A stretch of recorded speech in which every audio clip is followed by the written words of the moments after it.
Madame, Monsieur, bonsoir. Merci d'être avec nous et nous accompagner pendant cette heure de Stade 24. Alors aujourd'hui, l'événement sera consacré à nos internationaux. Comment est-ce qu'ils ont évolué? Quel est leur état de forme après ce week-end européen? On parlera bien évidemment, on va retrouver à partir d'Angers un président, Saïd Chaban, le seul Algérien à être président d'un club en France. Et je rappelle, il a relancé des joueurs algériens. Je pense à Belaïli, Bentaleb qui évolue aujourd'hui également à Angers. Des hauts et des bas consacrés à la liste des prétendants au poste de DTN. Quel est le profil idéal pour ce poste? On parlera de la Russie qui monte au créneau et qui dénonce les sanctions de la FIFA et de l'Union européenne de football. Et puis on ira à Abidjan retrouver un journaliste spécialiste en matière de droit de sport et on terminera avec cette question. La question du jour, comment Samuel Eto'o-Fils a réussi à convaincre le ministre des Sports pour tout simplement dégager Conceição et installer Rigobert Song. Aujourd'hui, pour nous accompagner, Kamel Bouhelel, entraîneur. Kamel, bonsoir. Bonsoir, Mamar. Je rappelle, entraîneur, vous avez travaillé dans le club formateur, le Parado Athletic Club, vous avez passé par le Mouloudia, vous avez entraîné Boufarik. C'est une longue liste de clubs que vous avez dirigés. Merci encore une fois de nous accompagner. Et puis, on retrouve Sid Ahmed Redé. Sid Ahmed, bonsoir. Bonsoir, Mamar. Bonsoir à notre invité et à nos téléspectateurs. Eh bien, merci. J'espère que vous allez prendre du plaisir à partager cette heure. Question, votre actualité. Vous avez commencé avec le Harrach et puis vous avez arrêté. Pourrait-on connaître les raisons? Enfin, c'est plus par rapport à une situation du club. C'est vrai que moi, j'ai pris l'équipe après 5 journées avec au total 1 point. Donc, c'était très difficile. J'ai laissé beaucoup d'énergie, comme on dit, pour restructurer, surtout sur le plan technique. Après discussion avec le président, vu que le club était endetté, c'était impossible de recruter, d'une part, et une crise financière qui est connue quand même à l'USM Al-Harrach. Donc, en âme et conscience, j'avais préféré... En d'autres termes, pour vous, il n'y avait pas d'ambition, il n'y avait pas d'enjeu. C'est pas l'ambition, quand même. Le Harrach, ça reste un grand club. Maintenant, quand vous êtes entraîneur de l'USM Al-Harrach, quand même, c'est quelque chose, comme on dit. Mais bon, il n'y avait pas d'ambition. Si vous ne pouvez pas recruter, vous ne pouvez pas jouer les premiers rôles, vous êtes dans le bas du tableau. Non, mais par rapport à la crise technique qu'il y avait au départ. Très bien, donc vous êtes arrivé, vous avez essayé de jouer. Le club était en retard pour jouer les premiers rôles. Donc, c'était plus pour assurer le maintien, donc sortir de la zone dangereuse, chose qui a été faite. Après, c'est-à-dire que c'était impossible de continuer parce que moi, je voyais j'avais une autre vision pour la phase de retour.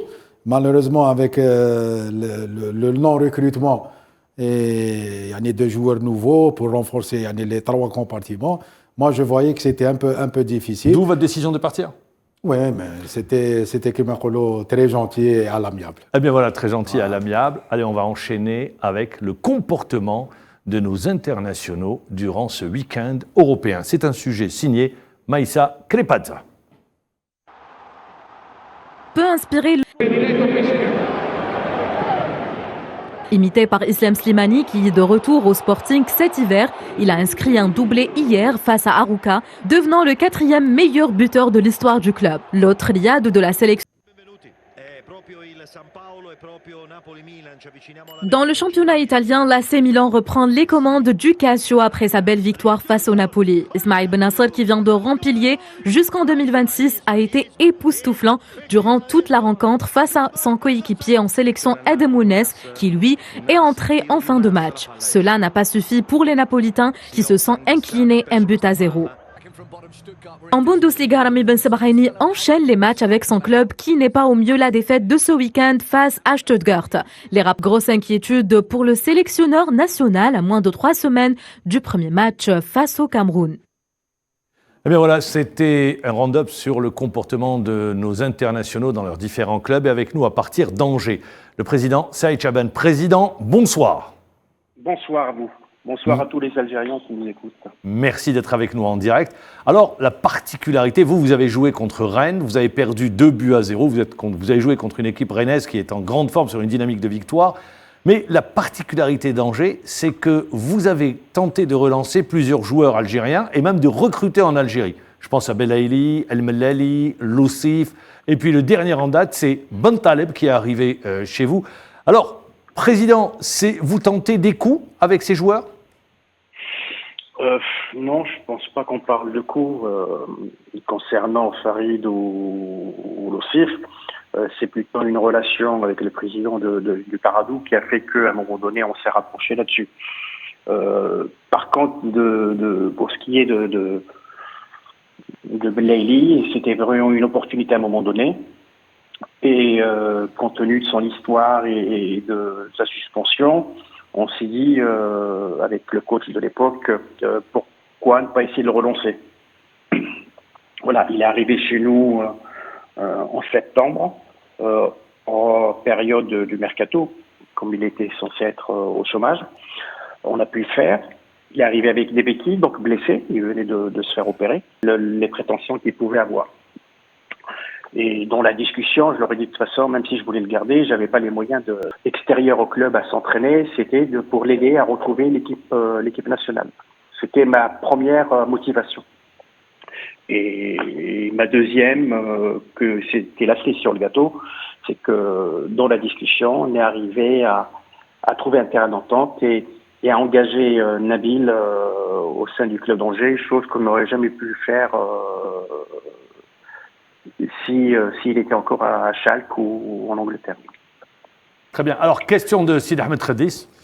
Bonsoir, Président. Alors, moi, je voudrais revenir sur vous qui êtes aujourd'hui à la tête jusqu'au danger et vous avez vu passer pas mal de joueurs algériens, à l'exception de Nabil Bentaleb qui a eu une formation en Europe.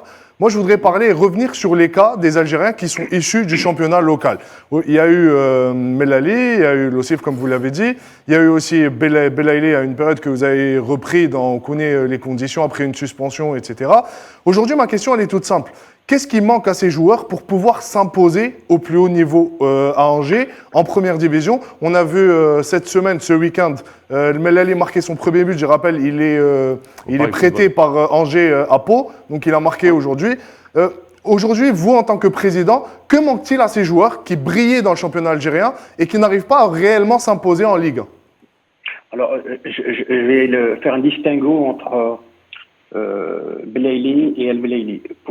Juste pour reprendre ce que disait Derzakarian, l'entraîneur du stade de Reims, du stade brestois, pardon, ce week-end, et Belaïli n'a pas été titularisé face à Lens, il disait que Belaïli devait travailler un peu plus. Est-ce que vous pensez que c'est un problème de volume de travail ou autre? Moi, je dirais, s'il y avait que Youssef il y a 3 ans dans mon club, je pense que Youssef serait dans un autre club beaucoup plus gros, beaucoup plus prestigieux que Angers. Mais simplement, quand vous avez un environnement, je vous ai dit qu'il arrivait avec des béquilles en septembre et en octobre, on voulait nous l'imposer en disant c'est votre meilleur joueur, il pourrait jouer au Real Madrid, il faut le faire jouer, et qu'on avait ce type de réflexion jusqu'au soir, à un moment donné, ça pouvait plus durer. Mais si on avait mis Belaïli tout seul, effectivement, physiquement, il avait besoin de travailler. Il avait besoin de s'adapter au professionnalisme en Europe. Il avait besoin d'avoir une hygiène de vie adaptée aux pros. Et tout ça, on aurait pu le réussir s'il n'y avait pas eu d'éléments externes. C'est pas possible de dire à quelqu'un qui avait des béquilles, Youssef pourrait jouer au Real de Madrid à tout moment. Mais non, mais attendez, ça fait 2-3 ans qu'on ne l'a pas vu sur le terrain. On ne peut pas dire en jouant avec une équipe réserve du côté de Wuhan, il va être titulaire au Real Madrid. Il faut laisser le temps au temps et le temps, on ne lui a pas laissé. Et aujourd'hui, malheureusement, on voit un petit peu le cheminement de sa carrière depuis le départ de chez nous jusqu'à aujourd'hui. Mais physiquement, il y a du boulot, sachant qu'autour de lui, on lui dit « mais attendez, laissez-le devant et vous inquiétez pas, donnez du ballon, lui fera le reste ». Ben non. En Europe, tout le monde attaque, tout le monde défend. Et si vous avez un joueur qui ne défend pas, eh ben vous avez un déséquilibre dans l'équipe. On n'est pas à Paris. Paris peuvent se le permettre, mais les autres clubs, aucun des 19 autres clubs en Ligue 1 ne peut se permettre de fonctionner de la sorte. Mais l'environnement qu'il avait à ce moment-là l'avait persuadé qu'il avait raison, que c'était la meilleure recrue en France et que voilà. Moi, je dis aujourd'hui, physiquement, il a un manque, mais par contre, techniquement, il est pétri de talent. Alors, Président, vous avez fait le distinguo, vous avez parlé de Belaïli, concernant ceux qui sont arrivés de clubs algériens, notamment du Paradou Athletic Club. Alors, Farid un petit peu plus que l'OSIF. Sur le plan technique, sur le plan humain, ils sont sympathiques tous les deux, donc il n'y a pas eu de problème particulier. Mais ce qui arrive aujourd'hui, qu'il fallait se relancer en Ligue 2, jouer des bouts de match pour essayer de prétendre, c'est simplement un problème de formation et de culture chez nous, en Algérie, où le professionnalisme, on ne le pousse pas jusqu'au bout. J'ai eu des discussions avec Farid à un certain moment. Il me dit, mais comme il m'appelle cher, chaque fois qu'il m'appelle cher, je lui mets une claque, je ne suis pas si vieux que ça. Il me dit, cher, à Alger, moi, quand j'arrivais en retard, il m'attendait pour l'entraînement. Mais je dis, mais t'es fou, quoi. Ici, si t'arrives à 1 minute de retard, t'es viré, tu repars chez toi. Et de la même manière, il fait un entraînement, il se défonce au maximum, et après, il prenait un kebab. Je dis, il y a un problème, t'as un problème d'hygiène de vie, t'as un problème d'hygiène tout court, tu ne peux pas être professionnel et faire la bringue, manger à toute heure de la journée ou de la nuit et ne pas faire d'occupation. J'ai la récupération, la sieste, la nutrition font partie de ton métier et malheureusement, c'est des choses qu'on peut leur reprocher, mais c'est pas de leur faute. Parce qu'ils n'ont pas été formés de la sorte, ils n'ont pas poussé le professionnalisme jusqu'au bout. Et ce qui est dommage, c'est que ce manque de formation fait perdre pas mal de nos talents au milieu de la Méditerranée. On a des diamants bruts qui peuvent enrichir à la fois les équipes en Algérie, à la fois l'équipe nationale et les équipes européennes. C'est dommage. Président Saïd, oui. Allez-y, pardon. Allez-y. Non, je voudrais revenir. Vous avez très bien, vous avez donné une photographie à peu près des difficultés rencontrées par nos joueurs et les raisons de ce qui pousse nos joueurs à ne pas réussir, à ne pas s'adapter. C'est, disons, les mauvaises habitudes. Je vais caricaturer en disant les mauvaises habitudes.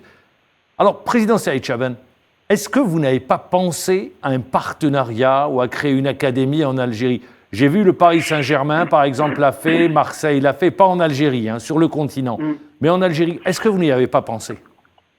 Si, on a entamé un projet il y a un petit peu plus de 2 ans, et j'avais mis dans la boucle à ce moment-là Antar Yahya, et puis un ami, un copain et un ami avec qui j'ai fait l'école polytechnique à Alger, qui est Yahya Aktouf, où je leur ai demandé de nous trouver du terrain aux alentours d'Alger, du côté de Tipaza, ou dans le Loranais, ou sur les hauts plateaux, pour à la fois créer une académie et par la suite pour protéger cette académie-là, créer une équipe, partir de zéro et créer une équipe. C'est plus qu'un partenariat qu'on cherchait, c'est plutôt une création de quelque chose de zéro, avec zéro habitude, mais essayer de dupliquer la formation qui est ici à des éducateurs et formateurs en Algérie, et d'avoir surtout les contraintes qu'ils peuvent rencontrer pour ceux qui auront la chance d'évoluer sur un championnat européen ou autre. Voilà, c'était simplement, donc un cahier des charges avait été établi, un budget prévisionnel a été établi, mais il fallait trouver les ressources sur le terrain avant d'aller plus loin. Puis entre-temps, il y a eu la période du Covid qui a ralenti ou voire freiné certains projets, dont celui-ci. Alors la question, est-ce que vous avez laissé tomber ou vous êtes toujours sur ce projet ? Non, je n'ai pas laissé tomber. Ah, très bien. Non, mon souhait au moins de ce que j'ai fait à Angers avec la création du club, du centre d'entraînement, l'agrandissement du stade, la création des fondations, la création d'une académie même pour des enfants à partir de 3 ans, j'aimerais bien transmettre... Président Saïd Chaban, merci d'avoir été avec nous en direct et bonne chance à Angers. En direct. Alors, je me tourne vers vous. Vous avez travaillé au Paradou, vous connaissez un petit peu, je prends le Paradou ou les autres clubs, vous avez côtoyé beaucoup de joueurs.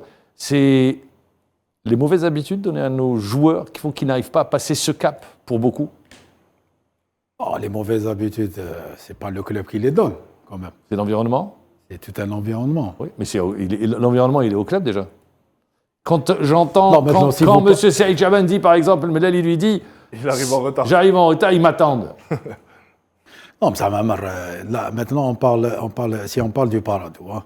Non, j'ai pas pris j'ai pris parce qu'il venait du Paradou. Mais, si ça, on parle de Melali, bon, on va ça, parler. Ça, c'est l'un des clubs. Il est en relation directement avec le Paradou. Ouais. Maintenant, si on parle, c'est vrai que, bon, maintenant, c'est une académie, mais je pense que le plus important pour une académie, c'est une première en Algérie. Donc, surtout, il faut avoir les assises techniques avant de parler d'habitude et de comportement. Mais pour ne pas focaliser sur le Paradou, je parle du joueur algérien.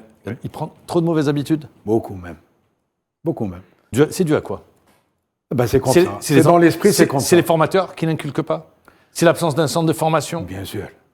Parce que quand il y a un centre de formation, donc vous avez le temps d'inculquer tout ça.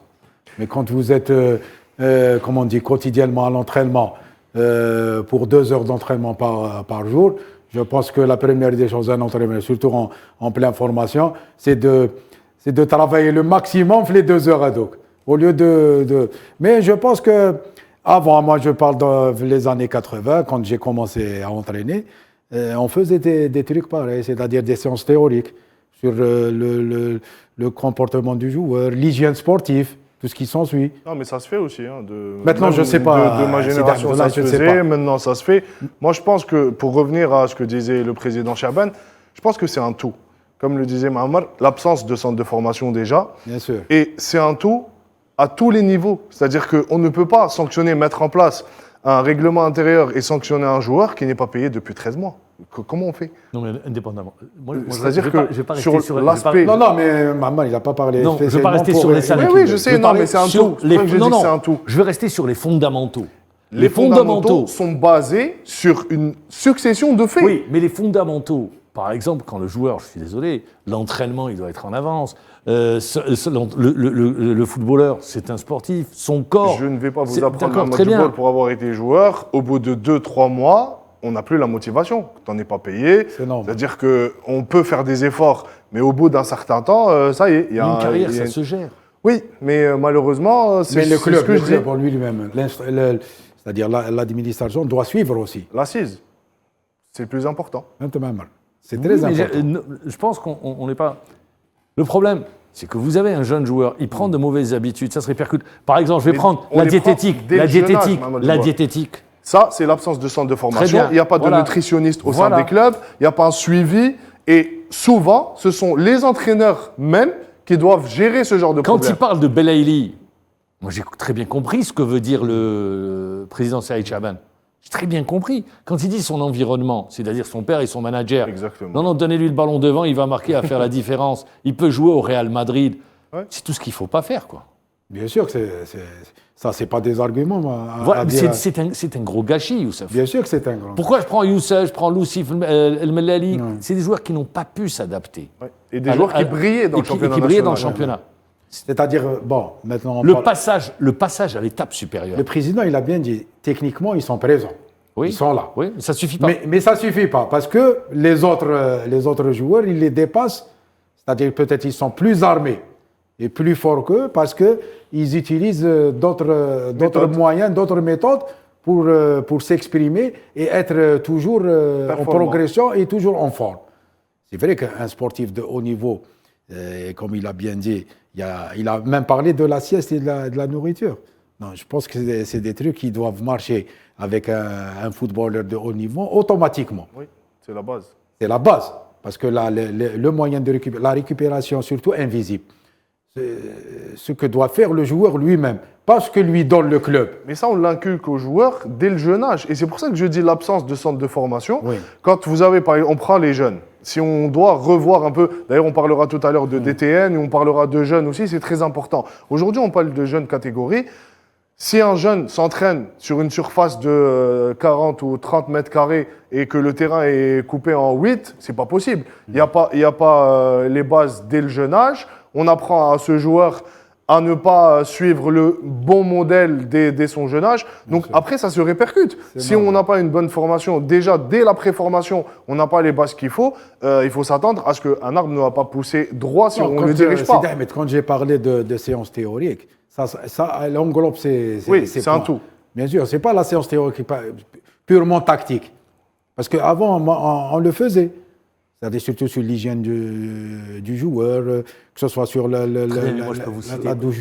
disons, tout ce qu'on dit, Ouais. les différents paramètres qui interviennent dans le processus de formation d'un joueur. Aujourd'hui, nos joueurs, peu arrivent à passer le cap supérieur. Les joueurs du Paradou, on l'a vu, 3 l'ont fait. Ben Sebaini, Boudaoui. Attal, Boudaoui. Il y en a un qui arrive, qui évolue il y en a 2 qui arrivent, qui évoluent en Belgique, Kadri et Zorgen. Zorgen, parce que bon, c'est un joueur, déjà son entourage le prend en charge à travers son père et sa maman également, qui est très proche de lui. Et puis c'est un joueur qui a bien la tête sur les épaules et qui gère sa carrière. Mais pour le reste, on a vu toutes les difficultés rencontrées. J'ai pris le Paradou. On peut prendre Slimani, qui a réussi sur le tard, très tard également, à s'installer. En football. Moi, je parle des joueurs capables de passer au palier. C'est ça le débat. J'ai bien compris. Mamar, le problème, c'est qu'en football, vous avez des habitudes motrices. Maintenant, si vous grandissez avec de bons réflexes et de bonnes habitudes, c'est normal, quand vous arrivez au stade de la difficulté, vous allez la surpasser. Mais quand vous cumulez beaucoup de mauvaises habitudes, surtout dans l'hygiène sportive, on ne parle pas de technique hein, ou de tactique, mais on parle de ce qui doit compléter le haut niveau, c'est-à-dire la progression des joueurs. Malheureusement, ça, on ne l'a pas. Parce que c'est des choses qui doivent être inculquées à un jeune âge. Et on grandit avec. C'est ça. Saïd Chaban disait concernant Belaïli, s'il nous avait écoutés, il serait dans un plus grand club aujourd'hui, dans un très grand club même. Tout à fait. Il ne serait pas au Stade Brestois. Avec tout le respect qu'on doit au Stade Brestois, il aurait pu aller dans un grand club. Maintenant, est-ce que Belaïli... Non, vous ne pouvez pas revenir refaire en l'histoire. arrière. Bien sûr, on ne peut pas refaire l'histoire. Parce que, D'autant plus que Saïd Chaban l'avait pris à un moment crucial. Oui. C'est-à-dire qu'il allait le relancer. Il a tendu la main. Exactement. Il a tendu la main. Et Belaïli aurait dû rester et patienter. Sur le week-end, allez, en un mot sur le week-end de nos Algériens, il y a un joueur qui ressort, Mahrez, les 2 buts. Ouais. Ben Nasser Les 2 qui a buts. fait un super match. ouais, j'ai Slimani, bien doublé. aimé Slimani, l'entrée doublé. de Ounas. Ounas également, Milan, c'est de bon augure. On en Ouais. parle très rapidement. En revanche, Saïd Brahma qui disparaît des écrans radars. Ouais, Ben avec- Sebaini qui a fait une erreur. Bon, une erreur, ça peut arriver, arriver, mais ouais. dans Mais la il enchaîne les prestation- matchs, Mais il c'est bien. enchaîne. L'essentiel qu'il soit compétitif. Et il y en a un qui Mais est en train de manger, mais Sid Ahmed, peut-être je suis déçu un peu par la prestation de Brahma. Oui. On arrive, pas uniquement le dernier match contre Liverpool, mais on voit que c'est pas. Il est en baisse de forme. Il est en baisse de forme. Mais il y en a un qui, en revanche, est en train de manger son pain noir, c'est Mandi. Mandi qui n'a plus la confiance de son coach. Ouais. À Villarreal. Oui, c'est Unai Emery. Et à l'approche d'un rendez-vous important face Surtout pour au Cameroun. un poste Exactement, très un poste crucial. sensible. Donc tout dépend dans quel état de forme va arriver Mandi pour ce match face au Cameroun. On va voir. Eh bien, on attendra de toutes les manières. On se rapproche du rendez-vous contre le Cameroun. 18 C'est jours. le 25. Le 18 jours. 18 jours, exactement. Le compte à rebours a commencé dans 18 jours. Cameroun, Algérie, à Japoma, ça sera à Douala. Mais déjà, il y aura la Champions League européenne pour nos Algériens engagés sur cette compétition. Et il y aura également, la semaine prochaine, un week-end chargé pour les Algériens qui évoluent dans les différents championnats. On enchaîne avec la deuxième partie, des hauts et des bas.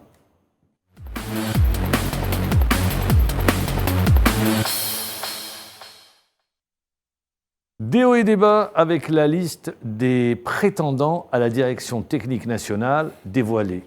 Elle a été rendue publique. Il y a 35 noms exactement, si je ne me trompe pas. Moi, je me tourne vers vous. 26, 26, je ne sais pas 26. pourquoi j'en ai rajouté 10. 26. Vous avez postulé ou pas? Oui. Pourquoi? Non, c'est un poste qui. Vous n'avez Il pas me le voit profil? pas. Vous n'avez Non, pas le profil? C'est pas le profil, je sais pas. Moi, quand vous parlez de profil, moi, je vois autre chose. C'est-à-dire? Ben, le profil, ça dépend de la politique de la fédération ou Oui. d'un club. C'est ça. Donc, qu'est-ce qu'elle cherche par sa politique? Quels sont les objectifs? Qu'est-ce qu'il faut pour relancer sur le football national et avoir les meilleurs... Très bien, mais pour quand le je dis un profil, un DTN, c'est un Ouais. profil, c'est quelqu'un qui arrive à un projet, c'est des discussions. Est-ce que d'abord, en prenant... Vous avez lu la liste? Non, je ne l'ai pas Je lu. crois que nous Sincèrement, je l'avons, l'ai pas si lu. On l'a notre la liste. réalisateur il peut on va nous la la donner. on va la voir, la liste. On ne vous a pas donné des noms, voilà, vous l'avez, la liste. Est-ce que, en lisant cette liste, vous avez été étonné de voir certains noms? Vous dites non? Non, vous savez, postuler un poste, c'est pour tout le monde. Non, c'est pas L'essentiel que vous êtes, Mais vous êtes entraîneur, mais non. que vous êtes dans le domaine. Non, vous cherchez le profil. Oui. Non, le problème n'est pas là.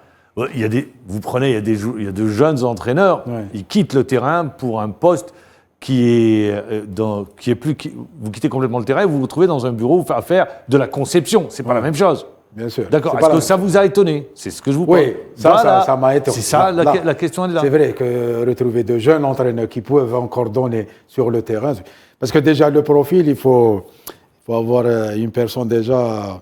Les cheveux blancs? Oui, déjà une. Voilà, c'est ce que je pose Enfin, la il peut question. les peindre. Hein. Ouais. Non, c'est-à-dire qu'il a eu un grand vécu. Je ne dis pas un grand expérience. Vécu. Une grande expérience de terrain. C'est-à-dire à un certain moment, un entraîneur, comme on dit, il a un peu ras-le-bol du terrain. Parce que le terrain, ça devient aussi... Quand vous le dites comme ça, j'ai l'impression... Non, c'est le quotidien, Mamarana, je le dis toujours. C'est toujours le même CD qui tourne.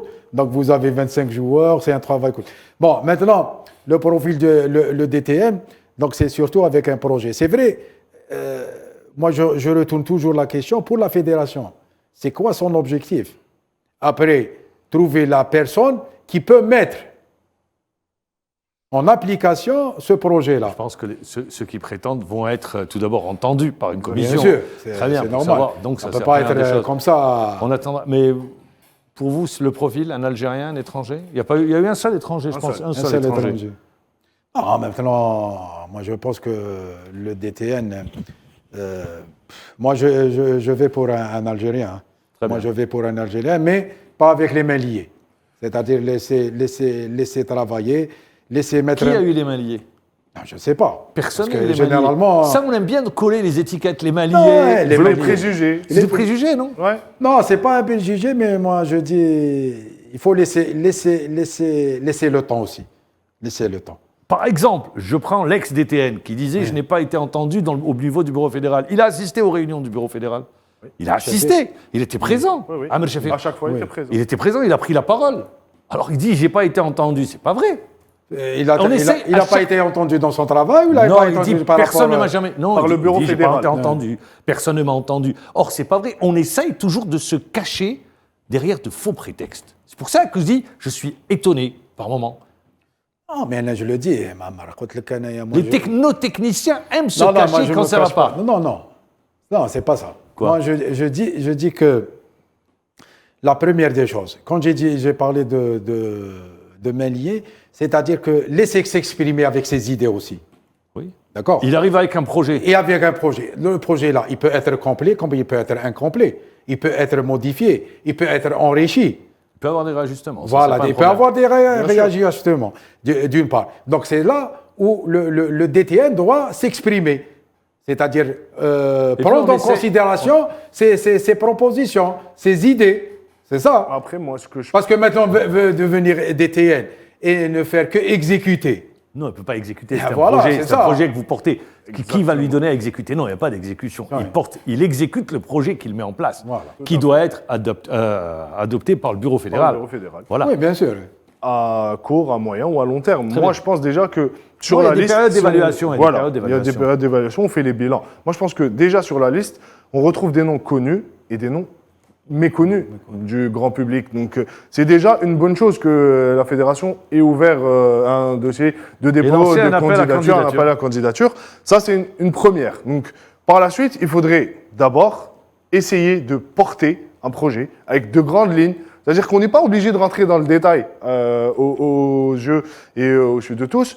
Aujourd'hui, il y a des grandes lignes qu'on doit mettre en place et avoir ses prérogatives pour essayer de mener à bien sa mission et atteindre ses objectifs. C'est aussi simple que ça. Moi, je voulais rajouter un truc. Oui. Moi, je pense qu'on va pour un Algérien, mais surtout pour un moyen terme. C'est-à-dire voir à peu près le parcours et surtout le projet qui va être installé et le mettre en application. C'est pour ça que je parle de grandes lignes. Voilà, Il faut dès le départ mettre de grandes lignes. Mais c'est logique, il faut qu'il y ait les grandes lignes, les axes. Ça, c'est des repères. Très bien. Comme On dit. attendra tout d'abord, je pense, dans les prochaines semaines, Ouais. on connaîtra le nom du futur directeur technique national. J'espère qu'il exposera, une fois que ça sera adopté par le bureau fédéral, les axes de son projet, sur quoi est-ce qu'il va travailler. Et il y a aussi, Mahamar, si vous permettez, il y a aussi le poste de directeur des équipes nationales qu'il va falloir remplacer, vu que... Non, il n'y avait personne. Oui, mais enfin, il a été nommé. Monsieur Bira, non, il a été nommé, mais il n'avait pas signé de contrat. Donc après, lui se dit... Ah, donc il n'existait pas. Voilà. Non, il n'a pas signé de contrat. Il n'a pas signé de Pour être contrat. sérieux, il avait été installé, il manquait juste la signature du contrat. Il a décidé donc de quitter la Fédération algérienne de football. Ah, il n'a pas signé de contrat. Il n'avait pas signé de contrat. Non. Mais c'est pas ça, c'est juste une signature. C'est un poste qui reste vacant aussi. C'est un poste qui reste vacant, on attendra dans les tout prochains jours. Mais M. Bira, lui, il n'avait pas compris que le poste de directeur des équipes nationales, les équipes nationales, ce n'est pas les A et les A'. Ça concerne Toutes les catégories. Toutes les catégories. Il y avait un gros travail à faire. Or, lui, il voulait également avoir un lien direct avec le président de la Fédération algérienne de football. Or, il y a un directeur technique qui est en place, il y a une hiérarchie à respecter. Bien sûr. Le lien existe.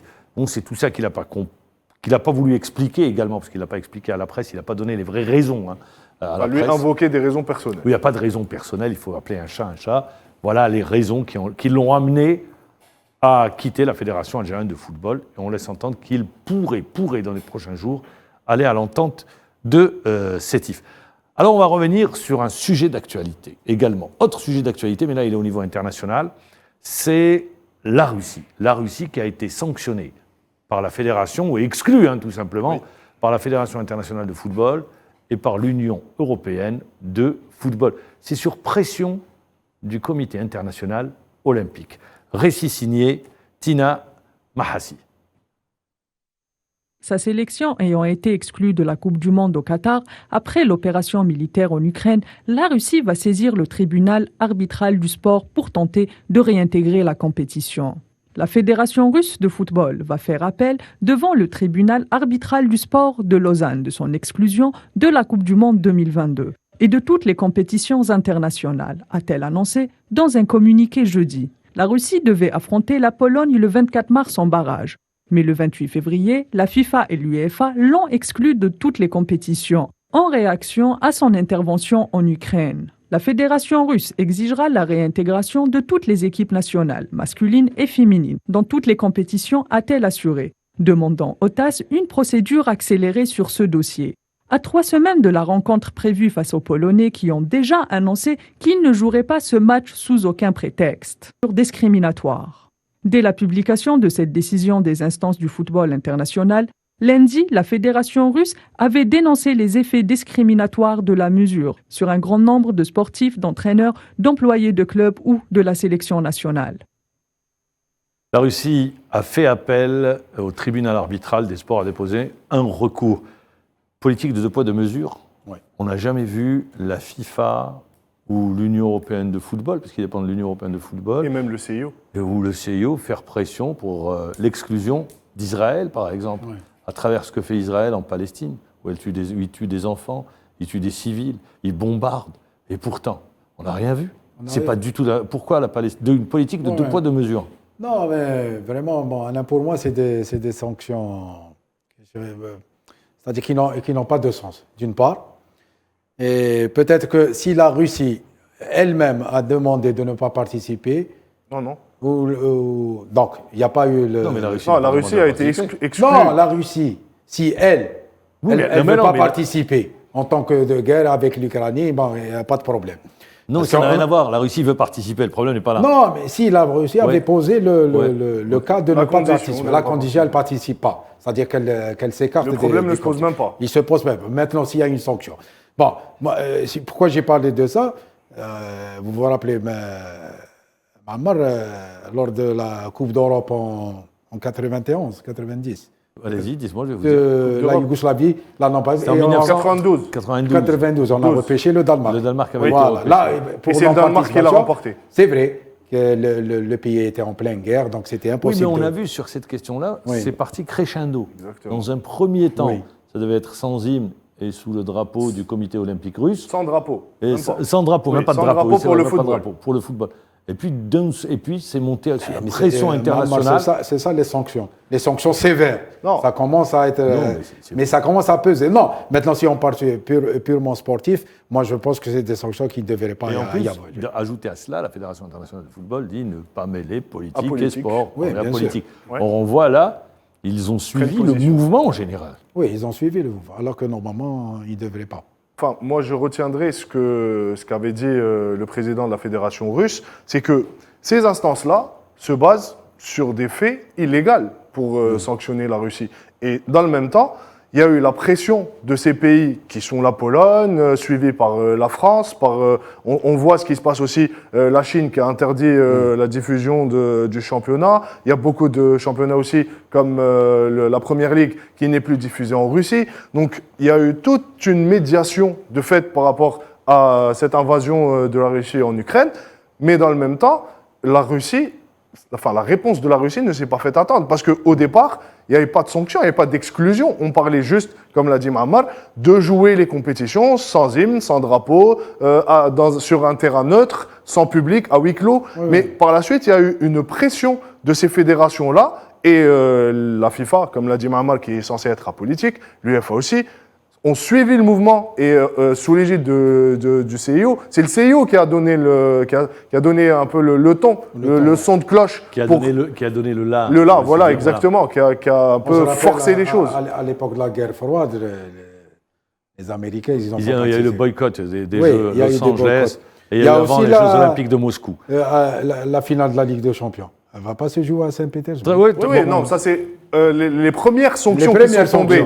Là, aujourd'hui, on est tout à fait à l'opposé de ce qui a été fait. Et la Fédération russe demande à ce que toutes ces disciplines soient réintégrées, masculines et féminines, et aussi dans les plus brefs délais. Parce qu'il y a le match qui arrive le 24 face à le match qui arrive face à la Pologne, match barrage. Et dans le même temps, il y a l'Ukraine qui a demandé à ce que son match barrage soit reporté. Or, les tirages au sort pour la Coupe du Monde, la phase finale de Coupe du Monde, se feront le 1er avril. Et ce n'est pas un poisson d'avril, rassurez-vous. Merci, ça voilà. Donc voilà où on en est aujourd'hui.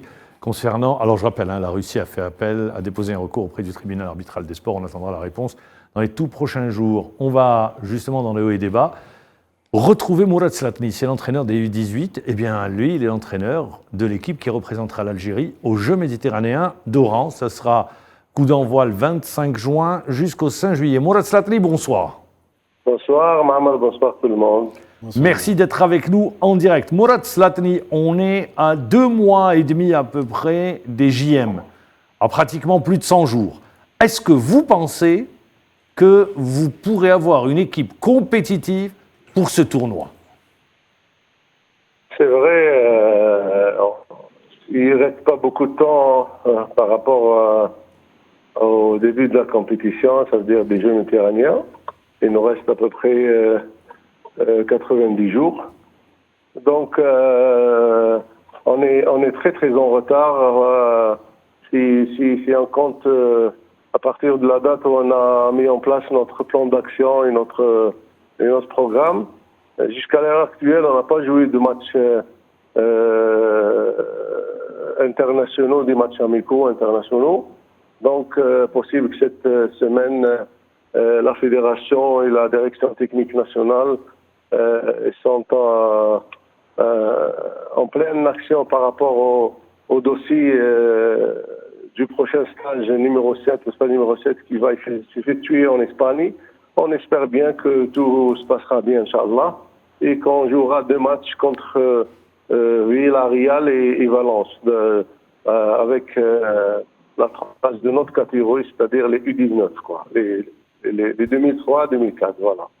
Mais on est très en retard par rapport à la compétition, surtout qu'il va y avoir des équipes vraiment très costauds et parmi les meilleures nations du football mondial qui sont dans notre bassin méditerranéen, à savoir l'Espagne, l'Italie, la France, la Turquie, l'Égypte, et il y a beaucoup de clubs. Vous allez retrouver ce qui se fait de mieux du côté de la Méditerranée, le nord de la Méditerranée, ce qui se fait de mieux en matière de formation.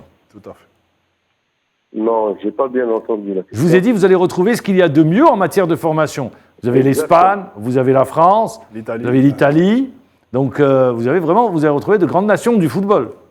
Oui, c'est vrai qu'ils ont une formation vraiment adéquate et pointue. Ils sont classés parmi les meilleures équipes au monde de notre catégorie.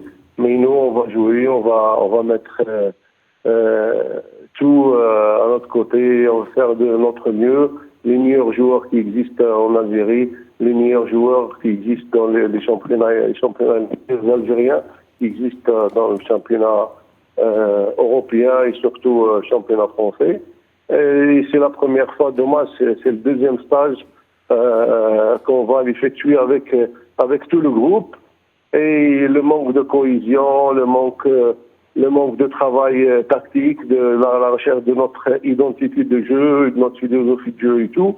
Donc j'espère qu'on va surtout bien choisir les joueurs et surtout la dernière ligne droite, nous n'aurons pas des joueurs blessés. La situation a été vraiment perturbée depuis octobre, novembre, décembre, janvier, février, mars. On n'a fait aucun match international. Et c'est ce qui fait défaut de vraiment, on est déçus et désolé pour on a fait tout notre possible pour le programme soit respecté. C'est vrai que la période de Covid, de Omicron et tout, nous a pas donné la chance pour pouvoir rassembler tout le monde.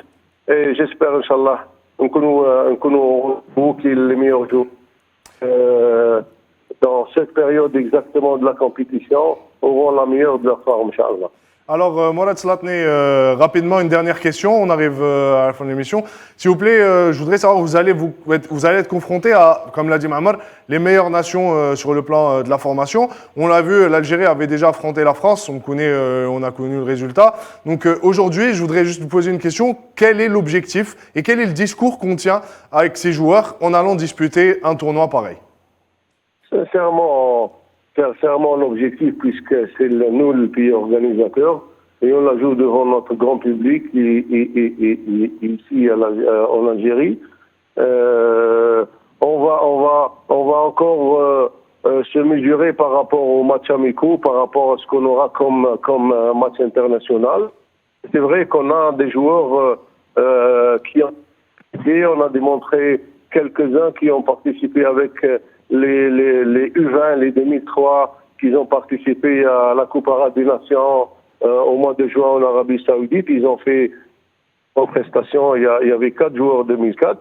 On a d'excellents joueurs, on a de bons joueurs qui évoluent dans les différents championnats étrangers. Inch'Allah, on va trouver une bonne amalgame. Comme ça, on aura une bonne équipe représentatrice qui va se comporter d'une grande équipe, d'une très très bonne équipe nationale, et on verra. J'espère que le tirage au sort aussi sera de notre côté, comme ça.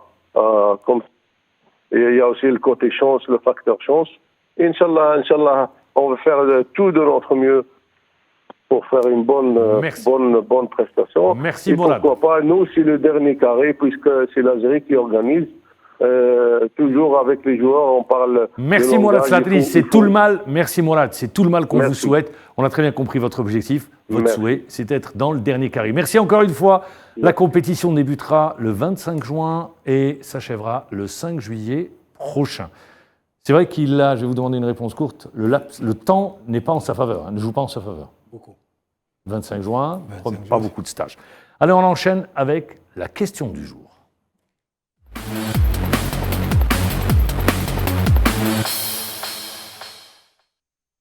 Alors, la question du jour, c'est quels sont les arguments avancés par Samuel Eto'o pour convaincre le ministre des Sports camerounais pour installer Rigobert Song et dégager tout simplement le Portugais Conceição. À cette question, la réponse avec Iman Merret. Contre l'avis du ministre Narcisse Mouele Kambi, le président de la FECAFOOT a obtenu le remplacement du sélectionneur des Lions indomptables Tony Conceição par son ex-coéquipier. Un pari osé avant la rencontre avec l'Algérie, crucial pour accéder à la Coupe du Monde. Tony Conceição avait très vite compris que Samuel Eto'o ne serait pas son plus fidèle allié. Le nouveau président de la Fédération camerounaise de football FECAFOOT n'a jamais été un fan de la première heure du technicien portugais nommé en septembre 2019 pour succéder au néerlandais Clarence Seedorf. que l'ancien international avait largement contribué à installation face à l'Algérie les 25 et 29 mars prochains à Douala et Blida, à l'occasion du dernier tour des qualifications pour la Coupe du Monde au Qatar. À peine nommé à la tête des Lions indomptables, Rigobert Song est en train de dérouler son programme. Le sélectionneur camerounais compte miser sur l'apport des joueurs binationaux et dans sa ligne de mire Youssoufa Moukoko, la pépite du Borussia Dortmund, ainsi que l'expérimenté Joël Matip, défenseur de Liverpool. Bon ou mauvais choix, verdict le 29 mars prochain. Alors voilà, vous avez connu les raisons, et c'est le président de la République qui a pris, Paul Biya, qui a pris la décision de nommer Rigobert Song. Mais dans le même temps, dans ce staff, il y a Sébastien Mahé, le Français, qui lui est l'entraîneur. On a eu également la liste des 38 joueurs. C'est une liste élargie de 38 joueurs. Question, un entraîneur qui arrive et qui prend une équipe avant un rendez-vous aussi crucial, est-ce qu'il ne prend pas un gros risque pour sa carrière? Parce que si ça ne passe pas, ça va se retourner contre le président de la FECAFOOT. On a eu des cas déjà. Oui, allez-y. Nous aussi, en Algérie, ici, on a eu. Donnez-moi un cas. En 80, par exemple. Kermal El Rahma. Oui. La confrontation contre l'Égypte. Faux. Je vous dis faux. Non, c'est pas le même cas. Il y avait déjà une manche aller qui s'était jouée. Là, il n'y a pas de manche. Ça, c'est un aller-retour. Un aller-retour. On est à la sortie d'un match. Non, on est à la sortie d'un tournoi. C'est un cas. Non, on est à la sortie d'un tournoi. Il y a un entraîneur en place qui connaît le groupe et on décide de le remplacer avant 2 matchs. Et pas n'importe quel match, aller-retour. Mais d'après le récit, oui. Samuel Eto'o était toujours contre Conceição. Oui, il a toujours dit. Il a toujours dit. Donc, et pas que Samuel Eto'o. Même la presse camerounaise, même après avoir été 3e à la dernière CAN, la presse camerounaise était contre Conceição. J'ai vu des vidéos de journalistes camerounais qui demandaient le départ de Conceição. La question, c'est est-ce qu'ils ne prennent pas un risque? Parce que Rigobert Song, il arrive avec Sébastien Mahé. Oui. Dans un groupe, il va une redistribution de cartes. Il y a 38 joueurs qui ont été retenus. Il prend déjà un premier revers, Mamar. Rigobert Song prend déjà un premier revers. Tout de suite installé, et il a commencé son chantier. Il a voulu faire appel aux binationaux pour renforcer l'équipe. Oui. Il y a eu Moukoko, c'est la pépite de Dortmund, et il y a eu Joël Matip qui joue à Liverpool. Tous les deux ont répondu défavorablement à Rigobert Song. Donc il va falloir qu'il fasse avec ceux qui étaient là lors de la Coupe d'Afrique. Pour nous, tant mieux, en tant que supporter de l'équipe nationale d'Algérie. C'est normal. Mais maintenant, le risque, il est là. Vous avez en face un adversaire comme l'Algérie. Donc, vous avez tout à gagner et rien à perdre. Si vous êtes éliminé. Moi, je parle en tant que Cameroun. Hein. Si vous êtes éliminé contre l'Algérie, eh ben, vous êtes éliminé contre l'Algérie. De toute façon, il ne reste plus que les grandes nations. Je reviendrai par cette question. Pour vous, ça va jouer à l'aller? À l'aller. Moi, je pense que le match à l'aller. Il ne faut pas que l'Algérie... Inch'Allah, essayer de ramener le meilleur résultat possible. Parce que, après, c'est-à-dire la confrontation ici à Tchaker, moi je dirais c'est pour assurer la qualification. Mais le plus gros match, c'est-à-dire la plus grande dépense d'énergie, elle va être au Cameroun. Moi, je pense Très bien, ça sera la conclusion. Moi je pense que sur les 2 confrontations, c'est souvent le match retour qui fait la différence.